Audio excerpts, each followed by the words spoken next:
بسم اللہ الرحمن الرحیم. السلام علیکم dear students. I am your teacher ma'am Binish, اور آج ہم اس چیپٹر نمبر 3 پارٹ 1 کی سمری کو ڈسکس کریں گے. تو آئیں جلدی سے ایک کوئک گلمپس لیتے ہیں کہ چیپٹر 3 کے پارٹ 1 میں کیا کیا چیزیں ہیں. So chapter 3 is about the economic development. Pakistan میں اکنامک ڈیولپمنٹ کیسے ہوئی. But before that we should be knowing کہ اس کی ڈیفینیشن کیا ہے اکنامک ڈیولپمنٹ کی. تو according to the professor Arthur Lewis, انہوں نے کہا ہے کہ the increase in the production of goods and services is called as economic development. یعنی کہ آپ کی جو لائف اسٹائل ہے, آپ کی لیونگ ہے, اس کو بہتر کرنے کے لیے اکنامک ڈیولپمنٹ بہت ضروری ہے, اور increase in goods and services بہت امپورٹنٹ چیز ہے. بچوں اس کے بعد ہم لوگوں نے ڈسکس کیا آپ کا first period of economic development 1947 سے لے کے 1950 تک. اس کے اندر ہم نے یہ بات کی کہ انڈسٹریل کرائسس تھا, ہماری ریلائبلٹی تمام تر ایگریکلچرل جو ییلڈ ہے اس کے اوپر تھی. ہم لوگوں نے آہستہ آہستہ with the passage of time ہم لوگوں نے اپنی انڈسٹریز کو ڈیولپ کیا, انویسٹرز کو فلرش کرنے کی کوشش کی, انڈسٹریل بورڈ تشکیل کیے, انڈسٹریل یونٹس کو ریکمینڈ کیا. ایک کانفرنس تھی انڈسٹریل کانفرنس 1947 میں, اس کے اندر ہم نے اپنے را مٹیریل کو اسٹیبلش کرنے کے لیے, جیسے کہ جوٹ, کاٹن اور لیدر ہے, اس کو اسٹیبلش کرنے کے لیے ہم لوگوں نے اس میں کام کیا, اس کانفرنس میں ریکمینڈ کیا ان چیزوں کو. ہماری جو سیکنڈ پیریڈ اکنامک ڈیولپمنٹ کی ہے وہ 1950 سے 60 تک ہے. اس میں کورین وار ہو گئی, پاکستان نے سافٹ ٹریڈ پالیسی اپنائی, اس سے آپ کے فورن ایکسچینج جو ہیں ریزروز وہ بڑھ گئے. لیکن را مٹیریل, کیونکہ میں نے آپ کو بتایا, میں آپ کو فردر بتاؤں گی بھی کہ ہم را مٹیریل سے ڈیل کرتے ہیں, تو را مٹیریل کی پرائسز گر جاتی ہیں. ہمیں جب یہ پرابلم ہوا تو اپنے امپورٹس کو ہم لوگوں نے تھوڑا سا ریسٹرکٹ کیا, اور ہم نے کیا کیا کہ اپنے جو لوکل انڈسٹری ہے اس کو فلرش کیا, یعنی کہ اس کو اہمیت دی. اس کے بعد بچوں 1959 سے 1960 میں تقریباً ہماری انڈسٹریل فیلڈ میں, یعنی پاکستان کی جی ڈی پی میں تقریباً 11.9% جو ہے ہمیں وہ فائدہ ہوا. ہم لوگوں نے اپنی ڈفرینٹ لارج قسم کی اسکیل کی انڈسٹریز بنانا شروع کی, فیکٹریز بنانا شروع کی. اس کے بعد آپ کا آتا ہے فرسٹ 5 ایئر پلان, جو کہ اکنامک ڈیولپمنٹ پلان بنایا گیا ہے. ہر حکومت جو آئی ہے اس نے 5 ایئر کے پلانس ڈفرینٹ بنائے ہیں.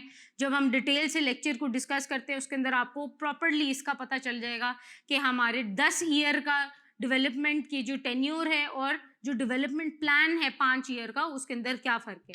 تو یہ والا جو پہلا آپ کا پلان تھا وہ 1955 سے لے کے 1960 تک ہوا. اس کے اندر ہماری ٹریڈ والیوم جو تھی وہ 1080 کروڑ روپے کی تھی. اس کے اندر ہماری جو نیشنل انکم ہے وہ 11% بڑھا, آپ کی پر کیپٹا انکم جو ہے وہ 3% تک بڑھی ہے. لیکن کچھ ایسے ایریاز تھے جہاں پر جس طرح آپ کی بیلنس آف پیمنٹس جو ہیں, بیلنس آف پیمنٹس میں یہ ہے کہ آپ کی امپورٹ ایکسپورٹ کا جو بیلنس ہے وہ بھی نہیں صحیح ہو سکا. آپ کی پاپولیشن 1.6% پر ایئر بڑھ گئی, جس کی وجہ سے آپ کی چیزیں اور ضروری, مطلب اور پروڈکشن ہونا ضروری ہو گئی. اس کے علاوہ آپ کا جو دوسرا ہے فرسٹ 4 ایئر کا جو آپ کا پلان ہے اس کے اندر ڈیفیسٹ ہو گیا 24 کروڑ روپیز کا. اور اس کے علاوہ آپ کی جو ایگریکلچرل پروڈکٹس ہیں یا کراپس ہیں اس کے اندر بھی انکریز نہیں دیکھا گیا. ہم لوگوں نے ان ساری چیزوں سے ایک چیز لرن کی, اور وہ یہ تھی, آلدو اتنے یہ کامیاب نہیں ہو سکی, لیکن ہم لوگوں نے جو فیوچر ڈیولپمنٹ پروجیکٹس ہیں ان کی ایک ہمیں راہ ملی, اور ہم نے وہ فیوچر ڈیولپمنٹ پروجیکٹس میں وہ جو غلطیاں تھیں ان سے سیکھا. اس کے بعد بچوں آتا ہے آپ کا third period of economic development, وہ 1960 سے 1970 تک کا تھا. اس کے اندر آپ نے ڈفرینٹ ہیوی مشینری لگائے. ایوب خان جب آئے انہوں نے جو اسمگلر سے, ہولڈر سے, ان کو پنش کیا, جس کی وجہ سے ہماری اکانومی جو ہے اس کو, جب ہم لوگوں نے مشینری پہ زور دیا, آپ کی اسٹیل انڈسٹری, پیٹرو کیمیکلس پہ زور دیا, اور 1965 میں ڈاؤن فال ہوا آپ کی انڈسٹری کا, لیکن انکریز ہوا آپ کی ایگریکلچرل ایریا میں. آپ کی جو سیکنڈ 5 ایئر پلان ہے وہ ایک بہت سکسیسفل قسم کی اکنامک پلان سمجھا جاتا ہے. انٹرنیشنلی بھی ساؤتھ کوریا نے فالو کیا ہے. آپ کی ایکسپورٹس رائز ہوئی, آپ کی ایگریکلچر کی جو فیلڈ ہیں وہ رائز ہوئی, آپ کی نیشنل انکم رائز ہوئی, آپ کی economic development overall improve ہوئی. تو یہ جو آپ کا سیکنڈ پلان ہے that was very successful in nature. اس کے بعد آپ کا جی آتا ہے تھرڈ 5 ایئر ڈیولپمنٹ پلان. اس کے اندر